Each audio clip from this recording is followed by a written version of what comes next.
नमस्कार, मैं हूं आपके साथ पूर्णिमा मिश्रा। हमारे खास प्रोग्राम क्या कहते हैं नरेंद्र मोदी में आज आपको सुनवाएंगे पीएम मोदी का वो ऐतिहासिक भाषण जो उन्होंने 8 अप्रैल 2008 को गुजरात के जामनगर में दिया। मोदी जी ने अपने भाषण में कहा कि शासक अगर एक जगह पर बैठकर देश चलाने की कोशिश करेंगे तो यह देश नहीं चल सकता।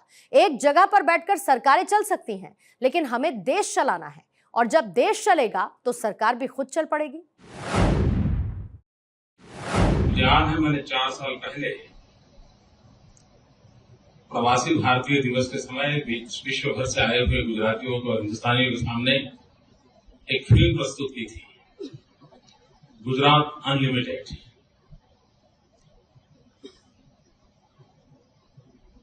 और उस समय मैंने कुछ बातें रखी थी। मैं आज जिस विषय पर बल दिया गया है उसको एक तो मैं अप्रिशिएट करता हूं कि इसमें सीधी सीधी बात है, मैं और आप क्या कर सकते हैं। एक बार महात्मा गांधी को किसी ने पत्र लिखा था और गांधी को पूछा था कि मनुष्य के मूलभूत अधिकार क्या है, और गांधी ने बड़े अच्छे शब्दों में उनको प्रत्युत्तर दिया था। उन्होंने कहा था कि व्यक्ति के कोई अधिकार नहीं होते हैं, व्यक्ति के सिर्फ कर्तव्य होते हैं, और अगर व्यक्ति अपने कर्तव्यों का पालन करे तो दूसरे के अधिकारों की अपने आप रक्षा हो जाती है। मैं समझता हूं इसी एक फिलोसॉफी को लेकर के हम अगर आगे चलते हैं, हम अपने कर्तव्यों को पालन करें, तो यह देश इतना सामर्थ्यवान है, इतनी विविधताओं से भरा हुआ है, इतनी संपत्ति से भरा हुआ है, और 200 करोड़ भुजाओं वाला देश दुनिया को क्या कुछ नहीं दे सकता है। लेकिन ये विश्वास कैसे पैदा हो, ये विश्वास कैसे जताया जाए, और तब जाकर के मुझे लगता है कि हमारे देश के आजादी के आंदोलन की तरफ हम नजर करें, हम देखेंगे कि इतिहास के अंदर बहुत से लोगों ने देश की आजादी के लिए बहुत कोशिशें की, अपना जीवन खपा दिया, फांसी पे लटक गए, जिंदगी जेल में गुजार दी, परिवारों को तबाह कर दिया। देश आजाद करने के लिए अंडमान निकोबार की जेल में जिंदगी खपा चुकी है। लेकिन इन सारे प्रयासों के बावजूद भी आजादी का माहौल पैदा नहीं हुआ। आजादी की इस इच्छा को जन आंदोलन में परिवर्तित कर दिया। जो छूट फूट प्रयास कभी इधर होते थे, कभी उधर होते थे, कहीं यहां कोशिश होती, तो उन्होंने एक जन आंदोलन में परिवर्तित कर दिया, और उन्होंने हिंदुस्तान के एक सामान्य व्यक्ति को भी इस जगह पे लाके खड़ा कर दिया कि तुम अगर सफाई का काम करते हो तो भी तुम आजादी के सैनिक, तुम अगर किसी रक्तपीतिया की सेवा कर रहे हो, लेप्रेसी के हॉस्पिटल में जाके काम करते हो, तो भी तुम आजादी के आंदोलन में शरीक, तुम अगर चरखा लेकर के रुई काटते हो तब भी तुम आजादी के आंदोलन के हिस्से हो। और इस प्रकार से उन्होंने आजादी के आंदोलन को उन छोटे छोटे स्वरूपों में बदल दिया, और जिसका क्यूमुलेटिव इफेक्ट ऐसा हो गया कि पूरा देश आजादी के आंदोलन के साथ जुड़ गया, और अंग्रेजों के लिए यहां से जाने के बिना कोई चारा नहीं था। जिस मनोभूमिका के साथ महात्मा गांधी ने जन आंदोलन आजादी के लिए खड़ा किया था, मुझे लगता है समय की मांग है। अगर हम कहते हैं कि 21वीं सदी हिंदुस्तान की सदी है, अगर हम कहते हैं कि हिंदुस्तान का भविष्य उज्जवल है, तो समय की ये मांग है कि हम जल्द से जल्द विकास को जन आंदोलन में परिवर्तित करें। डेवलपमेंट एक मूवमेंट बननी चाहिए। अगर विकास एक जन आंदोलन बनता है, हर व्यक्ति को लगता है कि हाँ, मेरे देश को आगे ले जाना है। अगर इस जन आंदोलन में सबको हम शरीक कर सकें, तो हमारा ये जनबल, हमारी ये सांस्कृतिक विरासत, हमारा ग्लोबल पर्सपेक्टिव और नॉलेज के युग में जब हिंदुस्तान ज्ञान के युग में प्रवेश किया है। भारत ने हमेशा नेतृत्व किया है। ये ज्ञान का युग है, उस नेतृत्व की संभावना है और इसलिए आवश्यकता ये है कि हम विकास को छुटपुट प्रयासों के बजाय एक जन आंदोलन में परिवर्तित कैसे करें और देश की लीडरशिप के सामने, देश के ओपिनियन मेकर्स के सामने ये बहुत बड़ा दायित्व है कि हम विकास में सामान्य मानवी को कैसे जोड़ें। वो अपने गांव के अंदर छोटा सा भी काम करता होगा, लेकिन उस करते समय उसको विश्वास होना चाहिए कि मेरे इस काम को करने से मेरा देश विश्व की बहुत बड़ी शक्ति बनकर के उभरने वाला है और उसका जो सेटिस्फेक्शन लेवल होगा उसका कोई हिसाब हम नहीं लगा सकते। और इसलिए मुझे लगता है अप्रोच के संबंध में हमने विकास को जन आंदोलन बनाने की दिशा में प्रयास करना चाहिए। और जब विकास जन आंदोलन बनता है, आप बाजार में कुछ खरीद करने जाए और वहां भीड़ हो, पार्किंग की व्यवस्था न हो तो आप परेशान हो जाते हैं। लेकिन मेले में जाए, चीज अच्छी मिले ना मिले, खाना मिले या न मिले, पानी के लिए घंटे भर चलने की नौबत आ जाए, फिर भी आपको वहां आनंद मिलता है।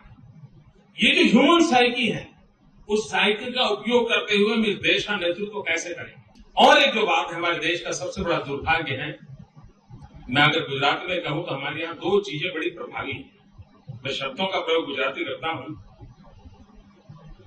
सबसे पहला, कोई भी बात होती तो मन में प्रश्न होता है मारू शू, और मारू शू मेरा क्या, उसका जवाब अगर पॉजिटिव नहीं मिलता है तो उसके साथ दूसरा वाक्य तुरंत निकलता है मारे शू। देखिए, दो शब्दों में कितनी बड़ा अंतर दिखाई देता है। देश कहां से कहां चला जाएगा। अगर एक ये कहे मारू शू, भैया બધું કહો છો પણ મારું શું, મારા પર્સન્ટેજ શું, મારી કેરિયરનું શું, મને લાભ શું, અને એ જો ન થયું તો મારે શું ભાઈ, કરો તમે તમારું ખોડો, आप कीजिए, आप अपना कर लीजिए, मुझे क्या लेना देना। मैं तो ये एक्सट्रीम नेगेटिव पीएस पे जो हम चल रहे हैं, इस देश की इस मनस्थिति को बदलने का काम हम सबका। जब तक हम इस अप्रोच को नहीं बदलते तब तक हम स्थितियों को पलट नहीं पाएंगे। चीजें भले छोटी लगती हो, लेकिन इन चीजों में परिस्थिति को बिगाड़ने का बहुत बड़ा सामर्थ्य रहा हुआ है। हम कैसे स्थितियों को बदले, उस पर बल देने की मैं समझता हूं आवश्यकता है।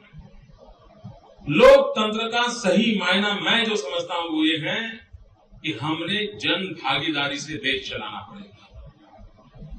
शासक एक जगह पर बैठ करके अगर देश चलाने की कोशिश करेंगे तो ये देश नहीं चल सकता है, सरकारें चल सकती है। मित्रों, हमें देश चलाना है, सरकार, देश चलता है, सरकार भी चल पड़ेगी। इस भूमिका के साथ अगर हम सोचते हैं तो स्थितियां बदली जा सकती। और इसलिए मेरी सोच, आमतौर पर जो सोचा जाता है, मैं उससे अलग विचारों को रखने वाला व्यक्ति हूं और उसके कारण मुझे अप्रोच बदलने की इच्छा में प्रयास है। मित्रों, हमने एक कॉन्ट्रैक्ट सिस्टम से देश चलाया, उससे क्या स्थिति बनती है। मेरे यहाँ सूरत के अंदर देखा होगा तो वहां पूरा कचड़े के ढेर ऐसे थे, लाशें थी, पशु ये थे, और सबके सब लोग कहते थे अरे भाई मोबाइल फोन चालू नहीं है, चार्जिंग कर क्या करोगे, अच्छा देखो उसको फोन करो, ये करना होगा। मैं खुद जाके वहां खड़ा हो गया और दिन में तो मैं घूम नहीं पाता था, इसलिए नहीं घूम पाता था कि मीडिया वालों को मसाला खोजने में इंटरेस्ट था। तो मैंने तय किया मैं दिन भर जो होता है वो अपनी मीटिंगें करूंगा, रात को खुद मैदान में जाऊंगा। और मित्रों, मैं रात गलियों में घूमता था, सारे काम को रात को करता था, सफाई के काम को खुद देखता था। उस चीज का ऐसे इलेक्ट्रीफाइंग इफेक्ट हुआ। बाद में कंट्रोल रूम में फोन आना बंद हो गए। अगर फोन आते थे तो ये आते थे कि हमने इतना कूड़ा कचरा हटा दिया है, अगर कोई व्हीकल मिल जाए तो हम कहां पहुंचा इसका हमको पता दे दो। और लोकतंत्र का सामर्थ्य यही है, जन भागीदारी। मित्रों, गुजरात एक ऐसा राज्य है जहां 10 साल में 7 साल वाटर स्कैर्सिटी के साल रहते हैं।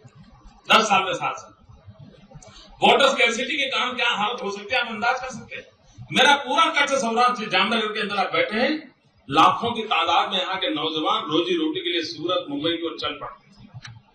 मित्रों, सबको कहते समाधान करना चाहिए, कोई समाधान खोजता है क्या? तो गुजरात में एक चिरंजीव स्कीम बनाई और पूरे देश में शायद आने वाले दिनों में एक मॉडल के रूप में वो विकसित होगी। और वो उसमें मैंने पब्लिक प्राइवेट पार्टनरशिप मेरी भूमिका ये है कि जन भागीदारी के बिना देश आगे बढ़ ही नहीं सकता।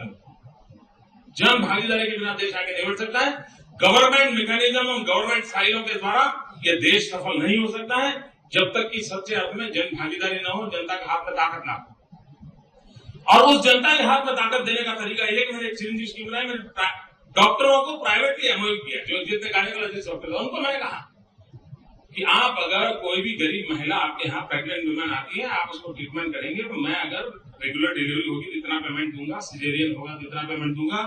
उन परिवारों को कहा कि जिन डॉक्टर के पास जाओगे घर से अस्पताल तक जाने का 200 रुपए किराया मैं दूंगा, जितने दिन अस्पताल में रहोगे पर डे 200 रुपया दूंगा, आपके पति साहब रुकावट न करे थे उनको 50 रुपया दूंगा, और डिलीवरी के बाद अपने बच्चे को लेकर घर जाओगे तो उसका भी 200 रुपया दूंगा और हॉस्पिटल का खर्चा दूंगा।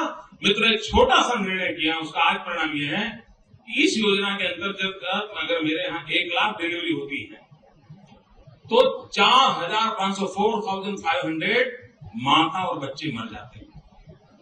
अगर ये स्कीम न होती तो 1 लाख में 4,500 माताएं बच्चे मर जाते और किसी टीवी पर आपको दिखाई न देता। उसने दूध पिया नहीं, पानी पिया नहीं, सांस लेता, कुछ नहीं सुना होता, वो बेचारे मर जाते। मित्रों, आज स्कीम के कारण 4,500 में मुश्किल से 1 माता मरी है और 80 के करीब बच्चे मरे हैं, बाकी सबकी जिंदगी बच गई है। तो इससे बड़ा लोकतंत्र, इससे बड़े लोकतंत्र की क्या सेवा है? और इसलिए मुझे लगता है कि हम जितनी बड़ी मात्रा में जन भागीदारी को बढ़ावा देंगे, जितनी मात्रा में लोगों को जोड़ेंगे, उतनी मात्रा में हम परिवर्तन ला सकते हैं। मित्रों, आने वाले दिनों में गुजरात जो प्रगति की दिशा में जाना चाहता है, मैं एक तरफ लगाऊं मेरे यहाँ इंडस्ट्रियल इन्वेस्टमेंट हो, मैं एक तरफ चाहता हूं मेरे यहाँ सर्विस सेक्टर का बढ़ावा मिले, मैं एक तरफ चाहता हूं मेरे यहाँ इंफ्रास्ट्रक्चर अच्छा हो, लेकिन इस सबका अंतिम गोल मेरा ये होता है कि मेरे यहाँ ह्यूमन डेवलपमेंट इंडेक्स के अंदर मैं दुनिया की जो डेवलप कंट्री है उसकी बराबरी में पहुंचना चाहता हूं और मैंने उस पर बल दिया है। मैं लगातार उस पर काम कर रहा हूं और मैं मानता हूं कि एक बार हम कोशिश करेंगे तो चीजों बदलेंगे, क्वालिटी ऑफ लाइफ चेंज हो जाएगी। मित्रों, अगर हम चीजों को पकड़ के चलें तो स्थितियों को बदल सकते हैं। मित्रों, हमारे देश में आपने गलीपति से लेकर के राष्ट्रपति तक एक बात सुनी होगी, वो बात ये होती है जस्टिस डिले जस्टिस डिनाई। सुना है सबने, हर कोई बोलता है, कोई रास्ता खोलता है। मित्रों, गुजरात में रास्ता खोजा। मुझे याद है मैंने हमारे यहाँ सुप्रीम कोर्ट जज ने गुजरात के और देश के सभी हाईकोर्ट जजेस और चीफ मिनिस्टर को बुलाया था। तो मैं पहली बार गया तो मैंने वहां पर बात की थी। मित्रों, हमने कोई रास्ते खोले। Gujarat is the first state in the country जिसने इवनिंग कोर्ट शुरू की और जो दिन में मजदूरी करने वाले लोग हैं ओनली 24 lakhs। मित्रों, जस्टिस के लिए भी व्यवस्थाएं बदली जा सकती है और इसलिए मित्रों, जिस प्रकार से हम बाकी इंफ्रास्ट्रक्चर की ओर देखते हैं उसी प्रकार से सोशल इंफ्रास्ट्रक्चर की ओर भी बल देंगे। उस बातों को बल देकर के एक होलिस्टिक अप्रोच, एक इंटीग्रेटेड अप्रोच, उन चीजों को लेकर के हम चल रहे हैं।